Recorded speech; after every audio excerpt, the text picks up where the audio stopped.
2006లో నాకు పద్మభూషణ్ అవార్డు ఇచ్చారు. అదే చాలా ఎంతో ప్రోత్సాహం ఇచ్చింది.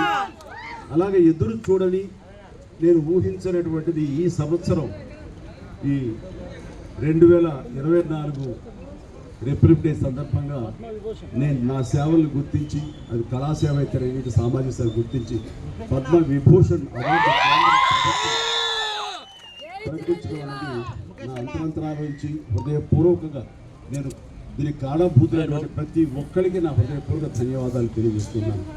కేంద్ర ప్రభుత్వానికి, అలాగే ప్రధాని మోడీ గారికి ప్రత్యేకంగా ధన్యవాదాలు తెలియజేస్తున్నాను.